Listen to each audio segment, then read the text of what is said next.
Hello students, मैं doctor Meenakshi Meena, सहायक आचार्य समाजशास्त्र, गवर्नमेंट कॉलेज राजगढ़। मैं आपको समाजशास्त्र विषय पढ़ाऊंगी। जैसा कि आप सभी को विदित है कि कोरोना की महामारी जो है वैश्विक स्तर पर फैल चुकी है। इस महामारी की वजह से आपकी रेगुलर क्लासेस नहीं हो पा रही हैं। इस वजह से ये डिसीजन लिया गया है कि आपकी ऑनलाइन क्लासेस शुरू की जाएं। तो मैं आपको आज सेकेंड ईयर का ग्रामीण समाजशास्त्र विषय पढ़ाऊंगी।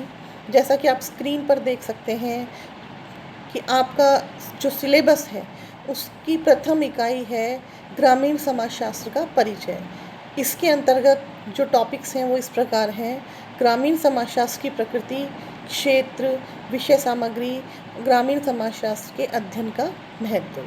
तो इकाई प्रथम में हम यह सब अध्ययन करेंगे। आज का हमारा टॉपिक है ग्रामीण समाजशास्त्र का अर्थ, विशेषताएं एवं परिभाषाएं। ग्रामीण समाजशास्त्र क्या है? ग्रामीण समाजशास्त्र का अर्थ क्या है? हम क्या समझते हैं ग्रामीण समाजशास्त्र से? ग्रामीण समाजशास्त्र का अर्थ है, ग्रामीण समाजशास्त्र दो शब्दों ग्राम व समाजशास्त्र से मिलकर बना है, जिसका अर्थ है कि समाजशास्त्र की वह शाखा जो ग्रामीण जीवन, ग्रामीण समूहों, संबंधों एवं ग्रामीण जगत का वैज्ञानिक अध्ययन करती है। ग्रामीण समाजशास्त्र की एक विशिष्ट शाखा है जो मानव के ग्रामीण जीवन का अध्ययन करती है। विश्व की अधिकांश जनसंख्या ग्रामीण क्षेत्रों में निवास करती है। ग्रामीण लोगों के व्यवसाय, विश्वास, उनके जीवन के रंग ढंग का अध्ययन करने के लिए समाजशास्त्र की एक विशिष्ट शाखा के रूप में ग्रामीण समाजशास्त्र का उदय हुआ। यह शाखा केवल ग्रामीण पर्यावरण में घटित होने वाली सामाजिक घटनाओं और ग्रामीण समूहों का अध्ययन करती है। अब हम पढ़ेंगे ग्रामीण समाजशास्त्र की परिभाषाएं।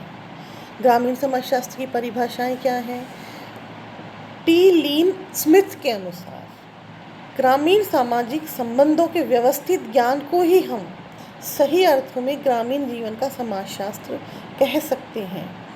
एक अन्य स्थान पर उन्होंने ग्रामीण समाजशास्त्र को परिभाषित करते हुए लिखा है कि ग्रामीण समाजशास्त्र या उत्तम रूप में अभी ग्रामीण जीवन का समाजशास्त्र ज्ञान की वह व्यवस्थित शाखा है जो ग्रामीण समाज, इसके संगठन, इसकी संरचना तथा इसकी प्रक्रिया के अध्ययन में वैज्ञानिक विधि के प्रयोग का परिणाम है। एस बर्ट्रैंड क्या परिभाषा करते हैं इसकी व्यापकतम परिभाषा में ग्रामीण समाजशास्त्र ग्रामीण पर्यावरण में मानवीय संबंधों का अध्ययन है। अगली परिभाषा है जेबी चिदंबरम की। ये कहते हैं ग्रामीण समाजशास्त्र को ग्रामीण मानव और उसकी समूहों के साथ अंतःक्रिया का अध्ययन करने वाले विज्ञान के रूप में परिभाषित किया जा सकता है। डी सैंडरसन ने इसकी परिभाषा करते हुए कहा है कि ग्रामीण समाजशास्त्र ग्रामीण पर्यावरण में निहित जीवन का समाजशास्त्र है। AR देसाई ने परिभाषित करते हुए लिखा है कि ग्रामीण समाजशास्त्र का मूल कार्य ग्रामीण समाज के विकास के नियमों को खोज निकालना है। F स्टुअर्ट चैपिन परिभाषित करते हुए लिखते हैं, ग्रामीण जीवन का समाजशास्त्र ग्रामीण जनसंख्या, ग्रामीण सामाजिक संगठन एवं ग्रामीण समाज में कार्यरत सामाजिक प्रक्रियाओं का अध्ययन है। अब ग्रामीण समाजशास्त्र की विशेषताएं क्या क्या हैं? ग्रामीण समाजशास्त्र की इन परिभाषाओं के आधार पर ग्रामीण समाजशास्त्र की विशेषताएं इस प्रकार बताई जा सकती हैं। आप नोट कीजिए। नंबर 1, ग्रामीण समाजशास्त्र ग्रामीण पर्यावरण में मानवीय संबंधों का अध्ययन है। पॉइंट नंबर 2, ग्रामीण समाजशास्त्र ग्रामीण समूहों, ग्रामीण सामाजिक प्रक्रियाओं एवं अंतःक्रियाओं, ग्रामीण सामाजिक संरचना एवं संगठन आदि का व्यवस्थित अध्ययन है। पॉइंट 3, ग्रामीण समाजशास्त्र में ग्रामीण समाजशास्त्र की विशिष्ट एक और महत्वपूर्ण शाखा है। नंबर 4, यह ग्रामीण समस्याओं के निराकरण, ग्रामीण पुनर्निर्माण और उत्थान के व्यावहारिक योगदान देने वाला विज्ञान है। हमारा अगला टॉपिक है ग्रामीण समाजशास्त्र का क्षेत्र और विषय सामग्री। किसी भी विषय के क्षेत्र से हम क्या समझते हैं? क्षेत्र से तात्पर्य है कि उस विषय के अंतर्गत किन किन चीज़ों का अध्ययन किया जा सकता है। विषय सामग्री से भी यही तात्पर्य है कि उस विषय के अंदर क्या क्या टॉपिक्स हैं, क्या क्या विषय हैं जिनको हम अध्ययन में सम्मिलित करते हैं। नंबर 1 है ग्रामीण सामाजिक संरचना। ग्रामीण समाज शास्त्र के अंतर्गत ग्रामीण सामाजिक संरचना का अध्ययन किया जाता है। ग्रामीण जनसंख्या, ग्रामों की बसावट, उसकी बसावट के भिन्न भिन्न प्रकार एवं प्रतिमान तथा उसके सामाजिक जीवन पर प्रभाव का अध्ययन ग्रामीण समाजशास्त्र के अंतर्गत किया जाता है। उदाहरण के लिए भारतीय ग्रामों में बसावट की यह विशेषता है कि इसमें जातीय आधार पर मोहल्ले पाए जाते हैं तथा अछूत जातियां गांव में दूर निवास करती हैं। बसावट के इस प्रतिमान ने जातियों के पारस्परिक संबंधों को भी प्रभावित किया है, क्योंकि एक ही स्थान पर संगठित रूप से बसे गांव में छितरे रूप से बसे गांव की तुलना में एकता और संगठन अधिक पाया जाता है। नंबर 2 ग्रामीण सामाजिक संगठन। टी.एल. स्मिथ ने ग्रामीण सामाजिक संगठन को ग्रामीण सामाजिक समाजशास्त्र की विषय वस्तु बताया है। उन्होंने इसे पुनः 3 उपभागों में बांटा है। नंबर 1 मानव का भूमि से संस्थात्मक संबंध। इसके अंतर्गत निवास के प्रतिमान, भूमि सर्वेक्षण, भूमि अधिकार, भू स्वामित्व का अधिकार व स्वरूप तथा कृषि व्यवस्था आदि आते हैं। नंबर 2 सामाजिक शरीर संरचना।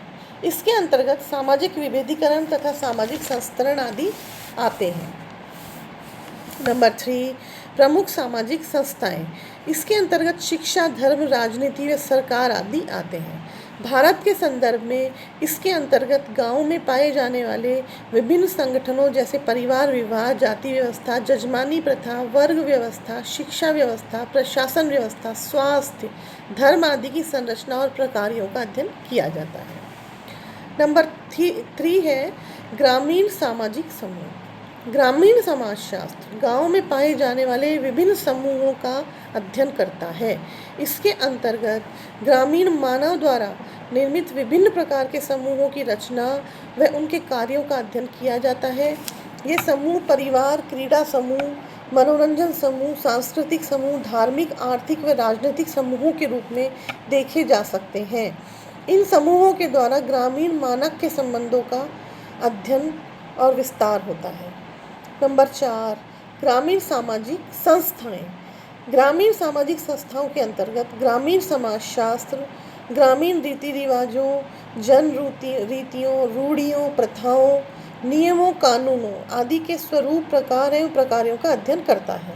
ग्रामीण क्षेत्र में पाई जाने वाली विभिन्न शैक्षिक, धार्मिक, राजनीतिक, प्रशासनिक, पारिवारिक एवं सांस्कृतिक संस्थाओं का अध्ययन भी ग्रामीण समाजशास्त्र में किया जाता है। नंबर 5 ग्रामीण सामाजिक प्रक्रियाएं। ग्रामीण समाजशास्त्र के अंतर्गत ग्रामीण क्षेत्र में पाई जाने वाली विभिन्न संगठनात्मक एवं विघटनात्मक प्रक्रियाओं का अध्ययन भी किया जाता है। ये विभिन्न सामाजिक प्रक्रियाएं हैं सहयोग, व्यवस्थापन, सातमीकरण, एकीकरण, संघर्ष, प्रतिस्पर्धा, पर संस्कृति ग्रहण, समाजीकरण, संस्कृतिकरण, सामाजिक गतिशीलता आदि। नंबर 6 ग्रामीण सामाजिक समस्याएं। सिम्स लिखते हैं कि गांव में रहने से उत्पन्न समस्या अथवा अनेक समस्याओं को सामान्यतः ग्रामीण समाजशास्त्र की विषय वस्तु माना जाता है। इस दृष्टि से प्रमुख ग्रामीण समस्याएं हैं गरीबी, ऋणग्रस्तता, बीमारी, मनोरंजन की समस्या, अशिक्षा, निम्न जीवन स्तर, मकानों की समस्या, कृषि की समस्या, पशुओं की गिरी हुई दशा आदि। इन समस्याओं का अध्ययन करना ग्रामीण समाजशास्त्र का विशेष क्षेत्र है। नंबर 7 ग्रामीण सामाजिक परिवर्तन। वर्तमान में औद्योगिकीकरण, नगरीकरण, संचार, यातायात के विकसित साधनों, शिक्षा का प्रसार आदि तत्वों ने ग्रामों को गतिशील और परिवर्तनशील बना दिया है। अतः ग्रामीण समाजशास्त्र ग्रामीण समाज में घटित होने वाले परिवर्तनों, उनके कारणों, दिशा, गति, प्रकृति, स्वरूप, परिणाम आदि का अध्ययन करता है। 8वां पॉइंट है ग्रामीण नगरीय संबंध। ग्रामीण समाजशास्त्र के अंतर्गत ग्रामीण नगरीय संबंधों का अध्ययन भी किया जाता है। ग्रामीण नगरीय जीवन में यद्यपि काफ़ी अंतर होता है, लेकिन ये एकदम से एक दूसरे से अलग अलग नहीं है। ग्रामीण जीवन नगरीय जीवन से काफ़ी प्रभावित होता है और उसे प्रभावित करता भी है।